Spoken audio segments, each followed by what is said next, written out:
ना पार्वती, आखिर एक बेटी का बाप जो ठहरा।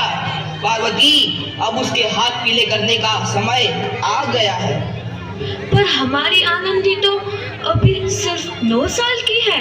अभी तो उसके पढ़ने लिखने और खेलने कूदने के दिन हैं। देख पार्वती, लड़कियां पराया धन होती है और जितना जल्दी इन्हें घर से विदा कर दे उतना अच्छा है। कल से आनंदी की पढ़ाई लिखाई बंद। पर बापू, इसमें मेरी क्या गलती है? आप मुझे पढ़ाई करने क्यों नहीं देते? तेरी गलती है कि तू एक लड़की है। लड़का होती तो क्या बापू?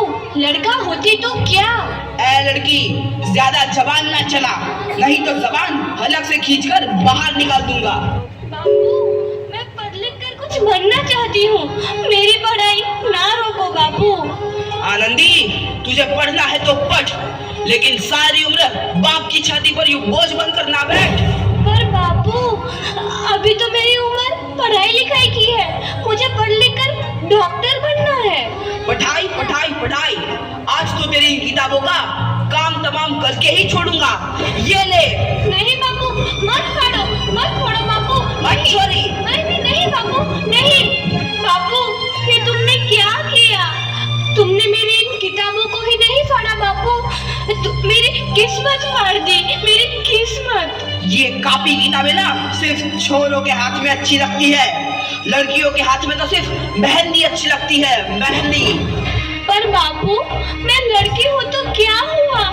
लड़का और लड़की तो हमारे दोनों आंखों के समान होते हैं। चुप कर आनंदी, और यह एहसान मान कि अब तक जिंदा है तू। कहीं बचपन में गला दबा कर मार दिया होता तो यह तेरी बकबक नहीं सुननी पड़ती आज। पर बापू, मुझे चूल्हा जलाना अच्छा ना लगे है। देख छोरी, जितना जल्दी हो तू चूल्हा जलाना सीख ले, उतना ही अच्छा है तेरे लिए। और हाँ, तेरा ब्याह तो होगा, वो भी कल के कल। अबला जीवन है तुम्हारी यही कहानी। आंचल में है दूध और आंखों में है पानी। मुझे माफ कर दे बेटी, तेरे बापू के जिद के आगे मेरी एक न चलेगी। माफ कर दे बेटी, मुझे माफ कर दे।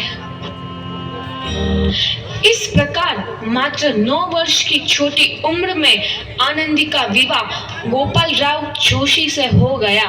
बाल विवाह एक सामाजिक कुरीति है और इस कुप्रथा का शिकार होना पड़ा आनंदी को। 5 वर्ष बाद आनंदी 14 साल की हो गई है।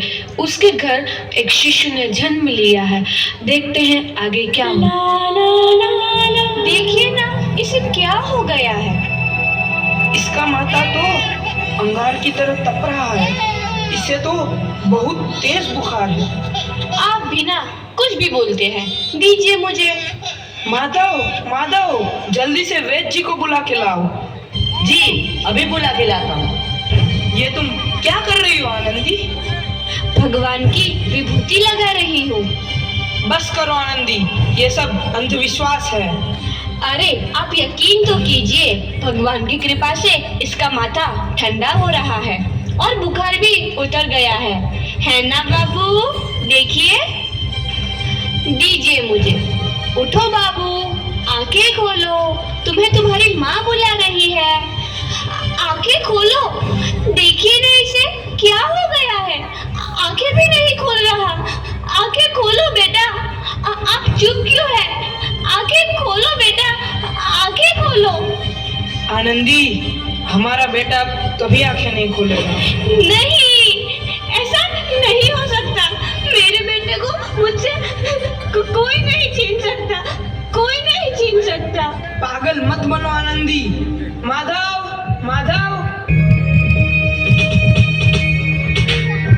आनंदी, बंद करो ये पागलपन। भगवान ने मेरा बच्चा छीन लिया। भगवान ने नहीं, तुम्हारी अशिक्षा और अंधविश्वास ने तुम्हारा बच्चा छीना है। अगर तुम पढ़ी लिखी होती तो आज हमारा शिशु जीवित होता। तुम अनपढ़ थी आनंदी, अनपढ़। नहीं, अब मैं अनपढ़ नहीं रहूंगी। नहीं रहूंगी मैं अनपढ़। मैं पढ़ूंगी ताकि कल किसी और आनंदी को इलाज के अभाव में अपना बच्चा ना खोना पड़े। शाबाश आनंदी, और यही तुम्हारे अपराध के लिए प्रायश्चित भी है।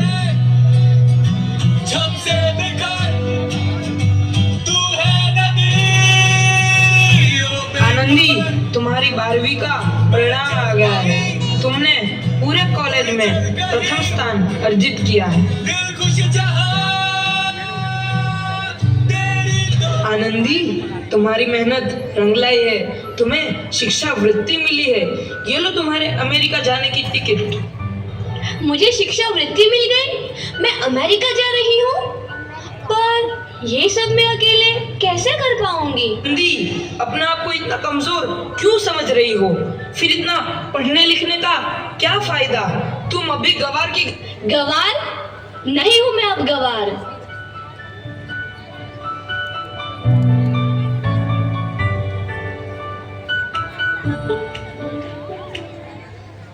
तो इस प्रकार 7 अप्रैल 1883 को आनंदी अमेरिका के पेंसिल्वेनिया के लिए रवाना हुई और 3 साल बाद उन्होंने डॉक्टर ऑफ मेडिसिन की उपाधि प्राप्त कर ली। इधर आनंदी के पिता की तबीयत बहुत खराब है। आगे क्या होता है देखते हैं। लगता है अब मेरे जाने का समय आ चुका है। अब मैं नहीं बचूंगा।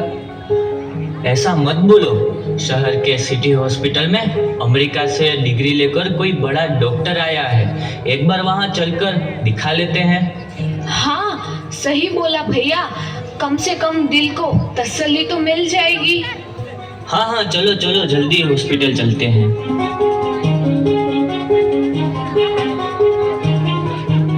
इस मरीज की हालत तो बहुत ही खराब है।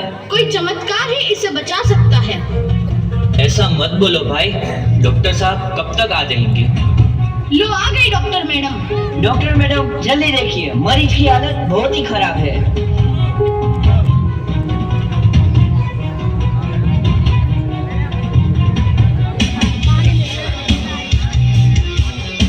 अब आप बिल्कुल ठीक हैं। मौत के मुंह से आपको बचाया है डॉक्टर मैडम ने। डॉक्टर साहब ने मुझे बचा लिया। मुझे मिलना है डॉक्टर साहब से। डॉक्टर साहब नहीं, डॉक्टर मैडम बोलो। डॉक्टर मैडम, उन्होंने ही तुम्हें जीवन दान दिया है। लो आ गई डॉक्टर मैडम, मिल लो उनसे। डॉक्टर मैडम, आपका बहुत बहुत धन्यवाद। आपने मेरी जान बचाई। इसके बदले में मैं गरीब भला आपको क्या दे सकता हूँ? वचन वचन चाहिए मुझे कि कभी ये नहीं कहोगे कि लड़कियां कुछ नहीं कर सकती। वचन? ये कैसा वचन? अरे श्यामलाल, तुमने पहचाना नहीं? तुम्हारी बेटी आनंदी। आनंदी? मेरी बेटी आनंदी डॉक्टर? हाँ बापू, वही आनंदी जिसके लिए बचपन में तूने चूल्हा और दूल्हा के अलावा कुछ नहीं सोचा था। आनंदी, आनंदी मेरी बेटी, मुझे माफ कर दे। मैं तेरा गुनहगार